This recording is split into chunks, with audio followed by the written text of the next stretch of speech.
Social media पर इन दिनों एक वीडियो तेजी के साथ वायरल हो रहा है जिसने लोगों का ध्यान अपनी ओर खींच लिया है। वीडियो एक ट्रेन की कोच का है। कोच में बड़ी संख्या में कांवड़िए नजर आ रहे हैं। चारों तरफ भगवा कपड़ा पहने शिवभक्त बैठे दिखाई देते हैं, लेकिन इसी भीड़ के बीच एक ऐसा दृश्य सामने आता है जिसे देखकर शायद हर किसी के मन में एक सवाल जरूर उठेगा। एक मुस्लिम महिला उन्हीं कांवड़ियों के बीच आराम से बैठी है, फिर वह एक कांवड़िए के कंधे पर सिर रखकर सो जाती है। सबसे खास बात यह है कि महिला को न तो कोई झिझक न तो कोई डर दिखाई देता है। वो इतनी सहज नजर आती है कि उसे इस बात की चिंता भी नहीं कि वो किसके इस कंधे पर सिर रखकर सो रही है, और जिस कांवड़ी के कंधे पर वो महिला सो रही है वह भी उसे हटाता नहीं है, बल्कि वह शांति से बैठा रहता है और महिला को आराम से सोने देता है। पहले आप भी ये वीडियो देखिए।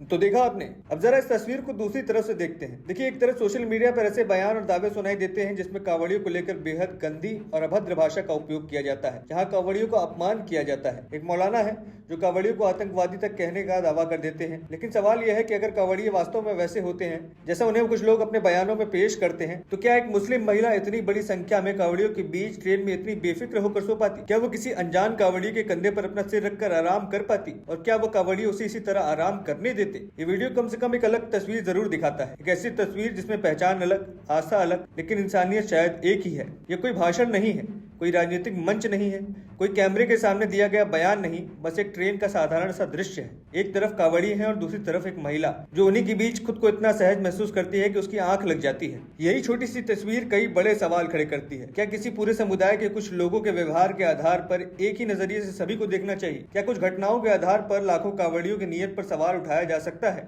और क्या धर्म के नाम पर लोगों के बीच डर की दीवार खड़ी कर देनी चाहिए जिसे आम इंसान अपनी जिंदगी में महसूस नहीं कर सकता? कांवड़ यात्रा में हर साल लाखों श्रद्धालु ट्रेन से सफर करते हैं। इस दौरान अलग अलग समुदाय के लोग भी एक दूसरे के संपर्क में आते हैं। ऐसे में अगर कोई गलत घटना होती है तो उसकी आलोचना जरूर होनी चाहिए। गलत काम करने वाले चाहे कोई भी हो, उसे गलत कहा जाना चाहिए, लेकिन उसी के साथ ये भी जरूरी है कि किसी एक घटना के आधार पर पूरे समुदाय को कटघरे में नहीं खड़ा किया जाए, क्योंकि सोशल मीडिया पर वायरल यह वीडियो कम से कम इतना दिखाता है कि जमीन पर हर रिश्ता नफरत के चश्मे से नहीं देखा जा सकता। कभी कभी इंसान की पहचान उसके धर्म से पहले उसकी इंसानियत से होती है। एक महिला को नींद आ रही थी, उसे एक कंधा मिला और उस कंधे ने उसे सहारा दे दिया। न कोई सवाल पूछा गया, न कोई पहचान पूछी गई, न उसका धर्म पूछा गया। बस इंसान ने इंसान को थोड़ी सी जगह दे दी, और शायद यही तस्वीर है जिसे समाज में सबसे ज्यादा दिखाने की जरूरत है। क्योंकि नफरत फैलाने के लिए एक बयान काफी होते हैं, लेकिन भरोसा बनाने के लिए ऐसी छोटी छोटी घटनाएं ही बहुत मायने रखती हैं। इसलिए इस वीडियो को सिर्फ एक वायरल वीडियो की तरह मत देखिए, इसे एक पूरे दृश्य की तरह देखिए, जो हमें याद दिलाता है कि भारत की असली ताकत सिर्फ उसकी विविधता में नहीं, बल्कि उस विविधता के बीच साथ रहने वाले क्षमता में भी है। और आखिर में एक सवाल आपसे भी है, अगर कांवड़ियों के बीच एक मुस्लिम महिला इतनी सुरक्षित और सहज महसूस कर सकती है कि वो उनके कंधे पर सिर रखकर सो जाए, तो क्या किसी पूरे समुदाय के सिर्फ कुछ बयानों के आधार पर आतंकवादी कह देना सही है? फैसला आप खुद कीजिए। वीडियो पसंद आए तो इसे आगे जरूर शेयर कीजिए, क्योंकि कभी कभी छोटी छोटी तस्वीरें बड़े बड़े दावों से कुछ ज्यादा कह जाती है। फिलहाल के लिए इस वीडियो में केवल इतना ही। आप देखते रहिए TNN वर्ल्ड। धन्यवाद।